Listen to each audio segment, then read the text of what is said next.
Thank you very much. No problem. चलो यहाँ से बढ़ते हैं आगे। इसको क्या बोलोगे? Synergids. Thank you very much, नहीं तो आज इंपॉर्टेंट चीजें चली जाती। डबल मेहनत हो जाती रिकॉर्ड करने में। Yes. Thank you very much. Alert है, सारी जगह से अलर्ट है, वेरी नाइस। ओके, सो जितनी इंपॉर्टेंट चीजें चाहिए हमको इस डायग्राम में वो स्क्रीन पे आ चुकी है। Okay, any doubts with respect to this drawing? No, sir. सारी नो चीजें आ गई सर। ना? 100% श्योर? सर हाँ। नहीं, हाँ। वो बीच में जो न्यूक्लियर आती है वो हाँ, बाकी है ना। वो बाकी है, राइट। तो ये दो है यहाँ पे, what are this called as a polar? Polar nuclear. Yes, polar polar nuclear.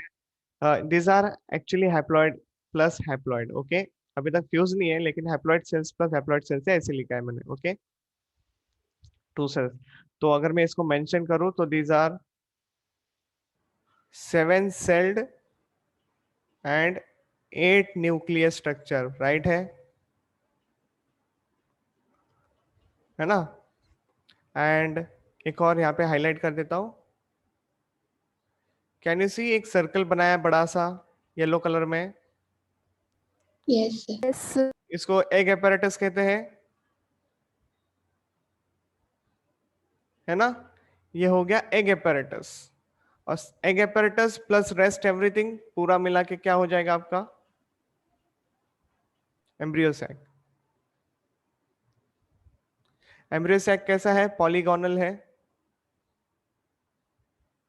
Okay, monosporic है। मोनोस्पोरिक। ये जितने वर्ड मैंने स्क्रीन पे लिखे हैं ये सबके सब क्वेश्चन है, पता है ना आप लोगों को? हाँ, sir. Yes sir. हाँ, सारी लेबलिंग के साथ। It's a very good diagram is there on the screen now. Okay, बढ़ता हूँ एक्सप्लेनेशन की तरफ। हम लोग बात कर रहे थे फर्टिलाइजेशन वाले प्रोसेस को लेके। अब ऐसे कंसिडर करेंगे, फिलहाल मैं पोलन ट्यूब को यहीं पे लेके आ रहा हूँ, यहीं तक रख रहा हूँ। तो ये कंसिडर करेंगे कि this two cells are the male gametes. Okay, any doubts over here? Two male gamete. Okay, और ये जो डॉटेड सेल्स यहाँ पे बना रहा हूँ, what is this called as a disintegrated vegetative cell, ऐसे मानेंगे। ठीक है, एनी प्रॉब्लम ओवर हियर समझने के लिए? No, no sir. Sir. Very good. तो let's consider this pollen tube is germinated and visited towards our, यहाँ पे आ चुका है, and that male gametes are travelled यहाँ तक। ओके, यहाँ तक ट्रेवल्ड हो चुके हैं, यहाँ से हटा देते हैं। ओके, वहां से हट गए और ये सब नीचे आ गए। फाइन, ऐसे मान लो वो नीचे आ गए। ठीक है, अब इसको समझो। जैसे ही पोलन ट्यूब यहाँ पे आती है माइक्रोपाइलर रीजन के पास, तभी कुछ होता है। मैं यहाँ पे लेफ्ट साइड में लिख रहा हूँ, focus over there. At micropylar region there is a presence of synergids, right? क्या प्रेजेंट है वहां पे? सिनर्जिड्स प्रेजेंट है। एनर्जिट्स। उनमें एक तरीके का ना पेनिट्रेशन होता है। क्या होता है? एक तरीके का पेनिट्रेशन होता है। How many synergids are there? 2 in number. So one of synergid one of synergids will burst open. क्या हो जाएगा? बर्स्ट। बर्स्ट का मतलब क्या है? सेल रप्चर हो जाएगा, क्योंकि उसमें एक पेनिट्रेशन आया। वो कैसे आया? जैसे ही पोलन ट्यूब आई और उसने टच किया, ओके, उसने टच किया किसको? सिनर्जिड्स वाले रीजन को टच किया, तो उनमें से एक सेल बर्स्ट हो गया। अब इतना ही नहीं, दो synergids has some finger like projection over there, है कि नहीं? नीचे देखो डायग्राम में, फिंगर लाइक प्रोजेक्शंस होते हैं। क्या उसको कहते हैं? Filiform apparatus. Yes, filiform apparatus. Filiform apparatus बताते हैं पोलन ट्यूब को कि जाओ, ये यहाँ पे सिनर्जिस प्रेजेंट है करके। और सिनर्जिस के पास जैसे पोलन ट्यूब रीच हो जाता है, उनमें एक तरीके का है ना कांटेक्ट आता है। कांटेक्ट होने की वजह से ना there is some kind of sensation moves over there, जिसकी वजह से synergids, one of the synergids will burst open. Okay synergids का भी एक्चुअली काम यही है कि they guide the entry of the pollen tube. Okay ये सारी बातें आपको ध्यान में रखनी है। Filiform apparatus they also guide the entry of the pollen tube towards the female gametophyte plus towards the polar sales. Okay तो ये ध्यान में रखना है। तो अब क्या होगा, सिनर्जिस बर्स्ट ओपन हो जाएंगे तो वहां पे गैप क्रिएट हो जाएगी, through that there only the pollen tube is also going to be burst open. तो सिनर्जिस के पास ही that pollen tube is also going to burst, pollen tube is also going to burst हो जाएगी तो क्या रिलीज होगा, release 2 male gamete. Any doubts over here? अब ये जो मेल गैमेट है इनमें का एक मेल गैमेट जो है वो जाएगा एग के पास। क्लियर है? सो ये वाला जो मेल गैमेट है जिसको मैंने ग्रीन किया है, अभी फिलहाल के लिए ग्रीन किया है, तो वो ग्रीन कलर जाएगा एग वाले के पास। ओके सो यहाँ पे ये डायग्राम को बाहर ले लेते हैं, इस डायग्राम को बाहर ले लेते हैं।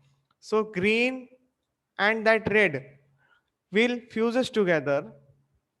ओके ये दोनों फ्यूज होके क्या बनाएंगे, डिप्लॉयड सेल। इसको हम लोग क्या बोलेंगे, चलो बताओ?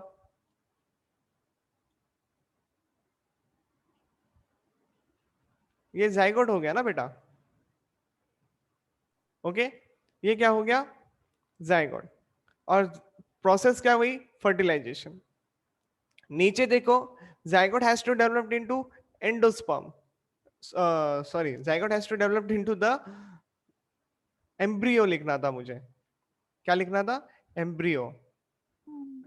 एंडोस्पर्म तो कोई और बनाएगा ना।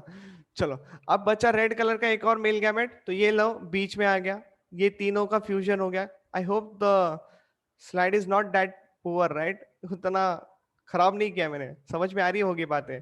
ओके ये हो जाएंगे 3N सेल्स, ये हो जाएंगे 3N सेल्स।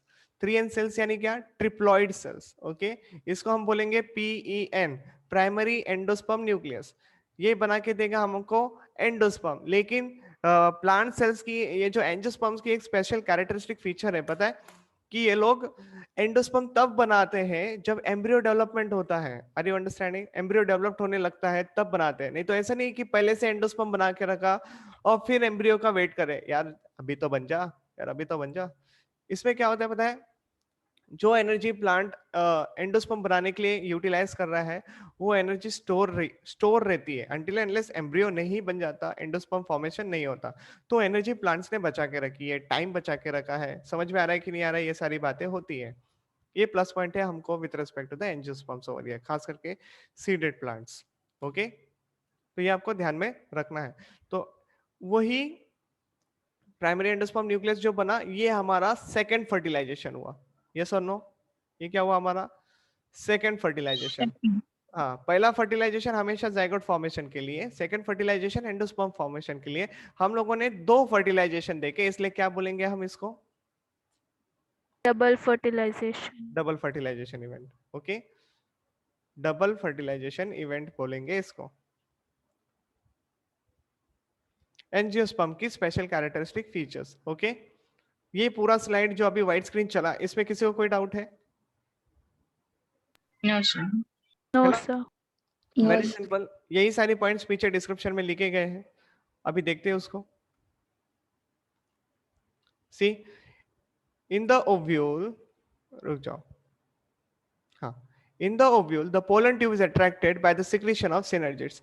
तो सिनर्जिड्स भी है कि पोलन ट्यूब को अपनी तरफ खींचता है। Okay some kind of chemical interaction goes, pollen tube को पता चल जाता है कि हाँ ये माइक्रोपाइलर रीजन है, यहीं पे that egg has been located which is little larger as compared to the synergids. And synergids के बारे में अगर डिस्क्रिप्शन पूछा तो they has the filiform apparatus, ये आपको ध्यान में रखना है। Okay so now usually the pollen tube enters the embryo sac by passing into one of the two synergids। पता है एक दो synergids से एक रप्चर हो गया था, ठीक है।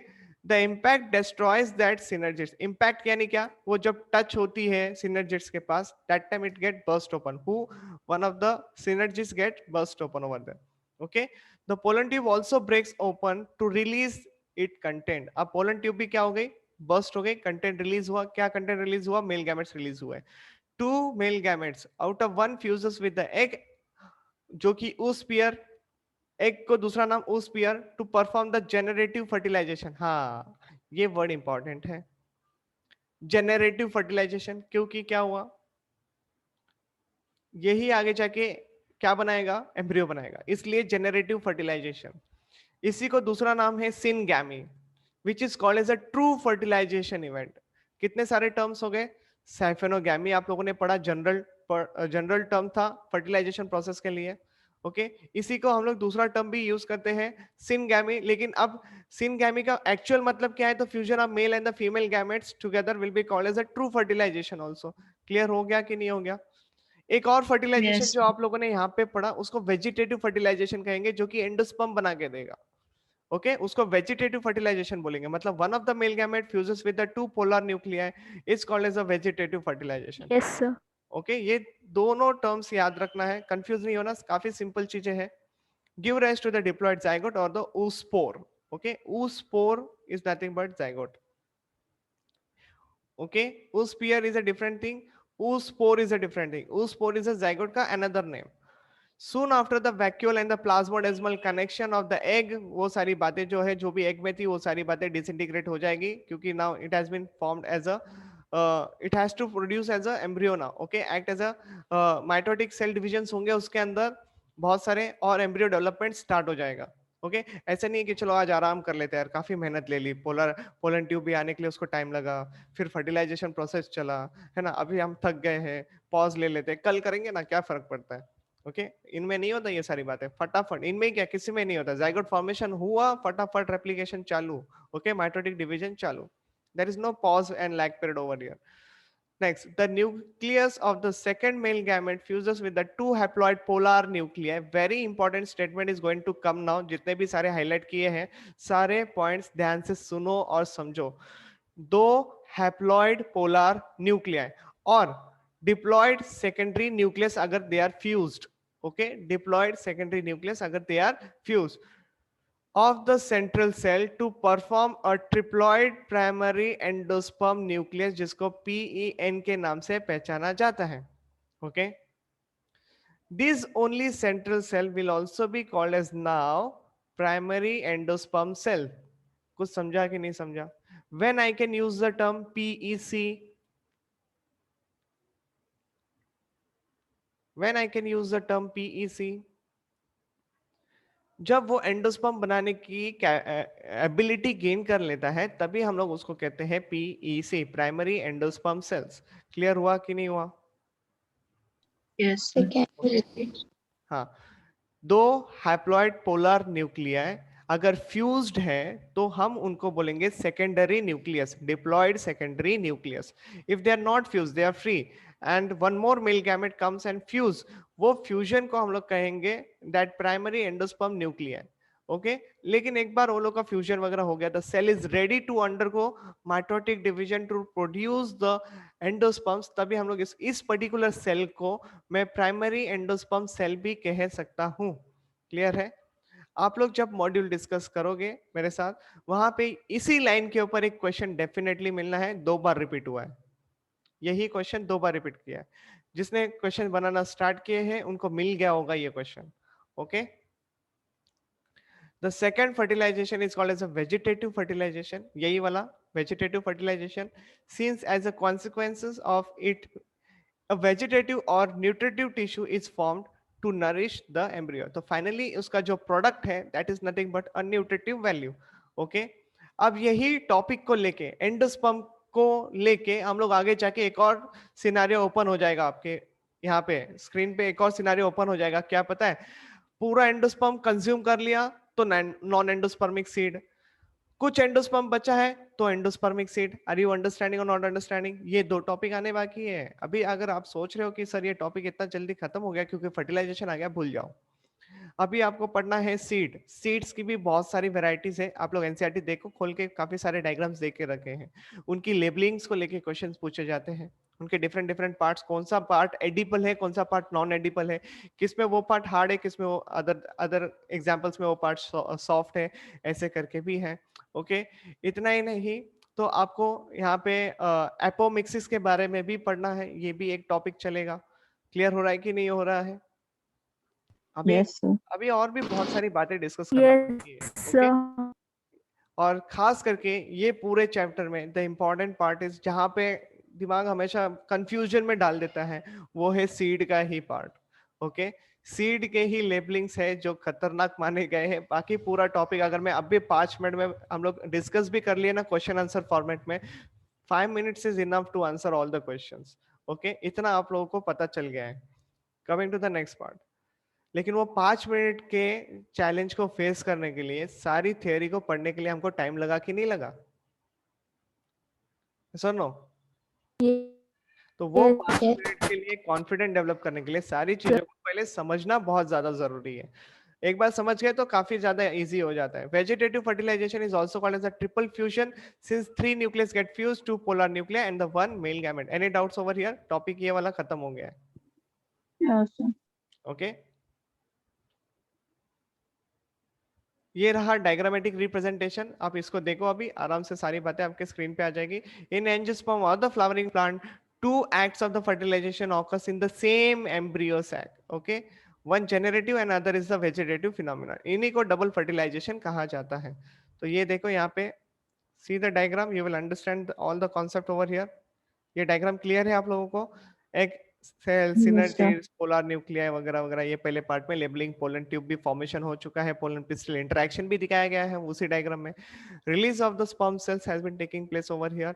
ओके, और यहाँ पे देखो एंडोस्पर्म फॉर्मेशन भी हो चुका है, 3 एंड ट्रिप्लॉइड, और यहाँ पे नीचे जाइगोट डिप्लॉइड सेल्स दिखाया गया है। Okay, the picture is very easy to understand.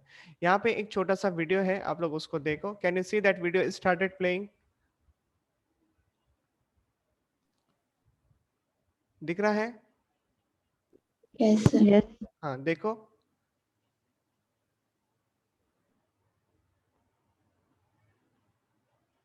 ये हो गया क्या? Mitotic division. पता चला पोलन ट्यूब के अंदर 2 मेल गैमेट कैसे बने?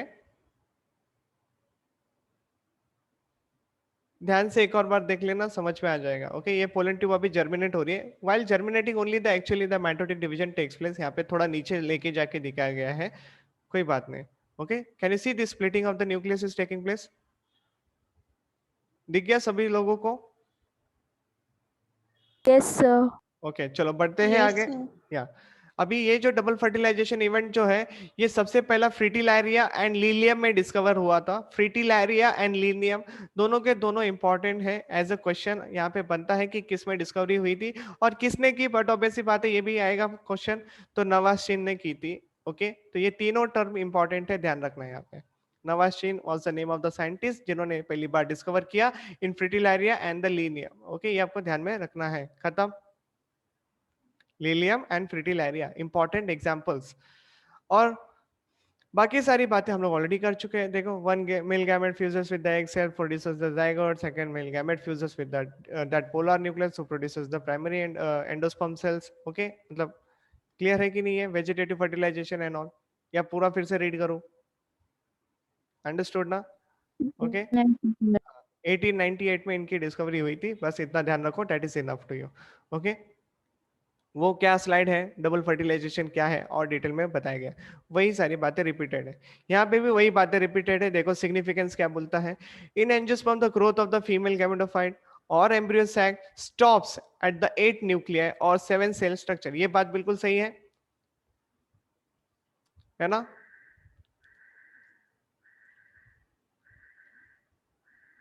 8 न्यूक्लियस और 7 सेल स्ट्रक्चर को ही हम लोग एम्ब्रियो सैक कहते हैं। ओके, उसके आगे कुछ नहीं पढ़ते Yes, हम लोग। sir. हाँ, the second act of the fertilization called as vegetative fertilization, which provides the stimulus to one of its cells to resume the growth and forms a nutritive tissue। मतलब ये बोल रहा है कि प्राइमरी एंडोस्पर्म सेल को कि भाई अभी फटाफट रेप्लिकेशन चालू करो, एम्ब्रियो बनना स्टार्ट हो चुका है।